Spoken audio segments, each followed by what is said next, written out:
You got Harrison Graham and Nick Roloff here as the Dallas Mavericks have made another splash. They love to make trades. Every year, Nick, this team is active. PJ Washington to the Dallas Mavericks. Here are the updated trade details. At the last minute, more news came in that 2 second-round picks would be heading to Dallas as well. So, Nick, PJ Washington, a couple of seconds for Grant Williams, who's really been struggling as of late. Seth Curry, poor Seth Curry, has been traded by the Mavs 3 times in like 6 years now. And their only tradable first-round pick right now. When I saw it at first, I liked it, but I did have the caveat of, well, there's your only first-round pick you can trade. But now you get 2 second-round picks back, which helps you in future potential trades, whether it's at the deadline or the offseason, etc.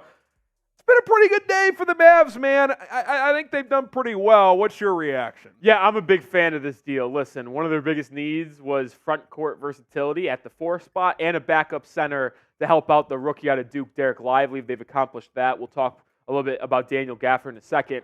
But PJ, someone who's on an affordable contract, he's only making $15 million a season about.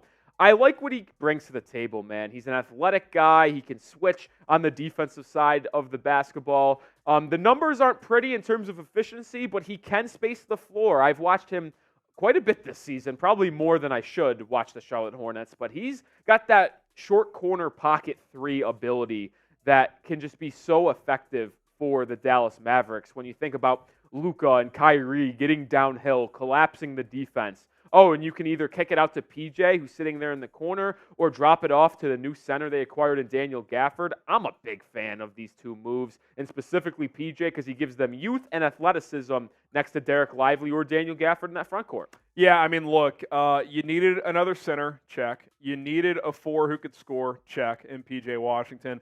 They just weren't getting what they wanted out of Grant Williams. He started the year out great, got hurt with like a minor injury, and now he has just hit a wall, it seems like. So you upgrade to P.J. Washington. It cost you a first-round pick to do it. But P.J. Washington, especially last year, had a career year. You mentioned that the splits are a little bit down this year. I would think those would increase playing next to Luka and Kyrie.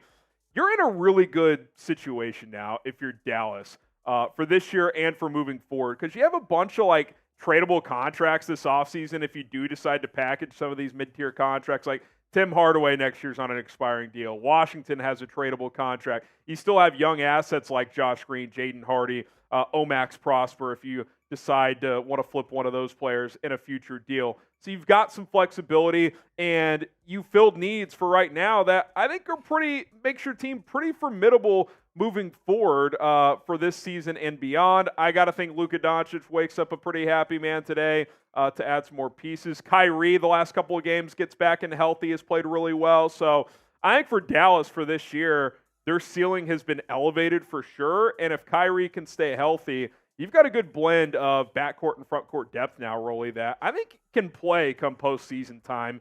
The key is obviously the health, especially with Kyrie's history. Yeah, I mean, you could grade the trade for us A, B, C, D, or F. I'd grade it at probably a B+. I'm not going to go full A-, but you mentioned the ceiling of this Dallas Mavericks team just being raised. That is absolutely the case. I mean, this team was sitting in that play-in slot, 7-8 seed right now, battling for the division title, if that really means anything to you as a Mavericks fan, with the New Orleans Pelicans. And now I believe they can give the Timberwolves, the Thunder, probably not the Nuggets because I don't really think Gafford, PJ, and Lively can really hold up against Nikola Jokic. Tough matchup. Maybe they could battle with the Clips. They beat them before. They've matched up pretty well with the Clips in the past. I just think the front court is now just completely overhauled. You just get rid of Rashawn Holmes. You don't have to play him. Maxi Kleber probably doesn't get a lot of PT. Grant Williams struggling is now off the team. You replace them with Daniel Gafford and PJ Washington. I think it's a home run trade deadline for the Mavs. Little note I want to mention here, Bobby Marks, before we get to prize picks, he mentioned Dallas only had 3 draft assets at their disposal. This first-round pick they just traded, a couple of seconds, 2025 and 2028. He did add this, and this is notable. They are allowed to trade their 2025 first, but only if their 2024 first conveys to New York. It's top 10 protected. That will convey, unless the Mavs completely plummet. Now, obviously, they couldn't trade that till the offseason, but that gives you another offseason chip, Rolly, assuming that other pick from the Porzingis trade goes back to the Knicks. So they are now in position to have even more flexibility this offseason.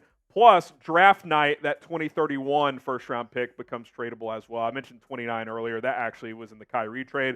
2031 pick becomes available, though, come this offseason. So if you're a Mavs fan wondering about what your draft compensation is that you could trade moving forward, there is that. More to come. We'll talk about the Daniel Gafford move as well for anyone who missed that. But first, let's talk about Prize Picks. PrizePicks.com/CLNS. Use the code CLNS. It is daily fantasy made easy. Here's what you do. You download the app, and then you start firing away entries. 2 to 6 players on those entries. I got a 4-player entry for Super Bowl Sunday, the best day of the year to have Prize Picks. Patrick Mahomes, they're giving you a deal, half a passing yard. You take the more there. You get Brock Purdy on the scrambling, go more there. He's been a good runner in the postseason. Isaiah Pacheco, I think he finds the end zone, and I think Kyle Juszczyk gets a touch in this game as well. PrizePicks.com/CLNS. Use the code CLNS for a $100 deposit match. Here's a cool thing as well. A lot of celebrities have partnered up with Prize Picks, and their entries for Super Bowl Sunday are public within the app. So you can follow what they're doing and chase them if you want as well. PrizePicks.com/CLNS. Link is in the comments and in the description of this video. Get started with Prize Picks today. We appreciate your support. You're supporting our sponsors, supports us. So shout out to Prize Picks. All right, so this was the second of 2 trades the Mavs have made today. Rolly, we still don't know the exact compensation here, I don't think. I think it's a first-round pick heading to Washington. Because that Stein note, let me bring that tweet up so I can read it. You got it? All right. Because I believe I don't know how they got the first-round pick, but it's a 2024 first-round pick going to Washington. You see it right here. They acquired Oklahoma City's second least favorable first-round pick in the 2024 NBA draft. That is going to Washington in return for Daniel Gafford. So that is the draft comp heading back to the D.C. I don't know how they got that pick. Yeah, but there you go. I think from a Mavs standpoint, you're not that concerned because it wasn't a pick you had initially anyway. So that's perfectly fine. To the points we were making earlier, Rolly, you get a massive upgrade over Richaun Holmes and Dwight Powell with Daniel Gafford. And he can start if you need him to. Like, if Derek Lively hits a bit of a rookie wall at some point, I know he's been a little banged up recently. He's missed some games here. He can start. He can come off the bench. You can kind of stagger their minutes pretty evenly if you want to go that route. He's blocking over 2 blocks, or has over 2 blocks per game this year. I really like what Daniel Gafford brings because the splits, the win-loss, it doesn't lie. When Lively, A, misses a game, they're below 500. B, when he checks out of these games, Rolly, it is an absolute disaster. Not only will it not be a disaster, I'm not sure there's much of a drop-off when Daniel Gafford goes into the game. And in some areas, you might actually be getting an upgrade over a Derek Lively, who's still just a rookie, who's been asked to do a ton this year. So you combine that with getting P.J. Washington, a legit 15-point scorer that can play that 4 position. You've kind of overhauled things pretty tremendously, like you said, in that front court. Yeah, I said this when we reacted to this initial trade live on our NBA Now stream on Chat Sports. Like, I am very bullish on Daniel Gafford. I like what he brings from an interior perspective.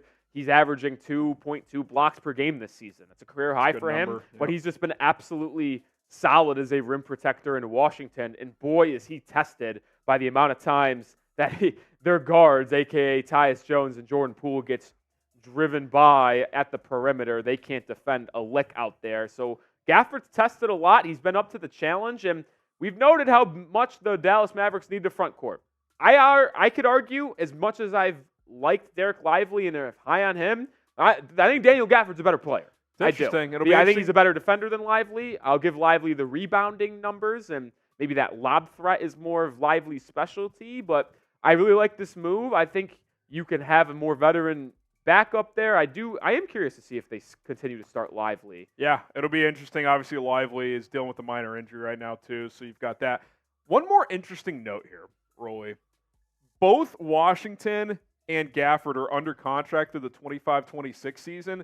That is the exact timeline of Luka and Kyrie's current deal. So they got you kind of see what they're lining up here. Like, again, those are tradable, mid-level contracts that they can move if they want to between now and then. But, you kind of feel like you've got, this 3-year window here where Kyrie is still a very good player, but like with his injury history, like by the time this contract's up, he's probably not still a max player at that point. Luka obviously still will be, but if he's unhappy with how the Mavs are at that point, he could decide to move on. So you got to give the Mavs credit, man. They are trying to improve this thing around Luka and Kyrie as they try to chase high level of success in the postseason.